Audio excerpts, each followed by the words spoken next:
Kita akan menjelajahi penelitian tentang pemulihan hutan setelah praktik pertanian bakar potong di Papua, Indonesia. Penelitian ini dilakukan oleh Agustinus Murjoko dan tim, dan dipublikasikan dalam jurnal Forest. Hutan adalah salah satu aspek terpenting dari biosfer di bumi.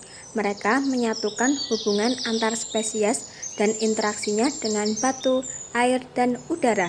Di Indonesia, Papua memiliki hutan terluas, bahkan disebut sebagai harapan terakhir bagi Indonesia.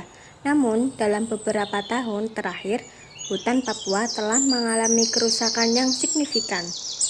Pemanfaatan sumber daya alam seperti batang pohon, pembukaan lahan untuk pertanian, dan eksploitasi sumber daya alam di bawah tanah.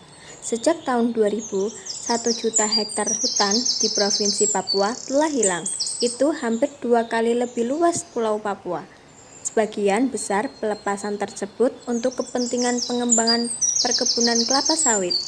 Pada tahun 2019 saja tercatat 168.471 hektar hutan alam di Provinsi Papua yang dikonversi menjadi perkebunan kelapa sawit.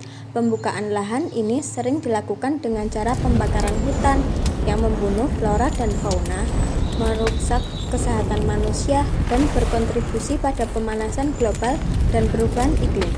Asap dan emisi gas karbon dioksida serta gas-gas lain yang terbang ke udara akan berdampak pada pemanasan global dan perubahan iklim. Hutan di Papua telah menjadi tempat bagi praktik pertanian tradisional selama berabad-abad. Namun, bagaimana praktik ini mempengaruhi ekosistem dan proses ekologi di hutan? Mari kita lihat lebih dekat.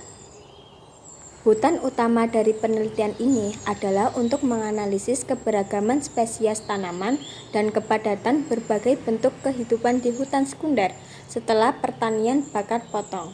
Penulis juga menyelidiki faktor-faktor edafik dasar.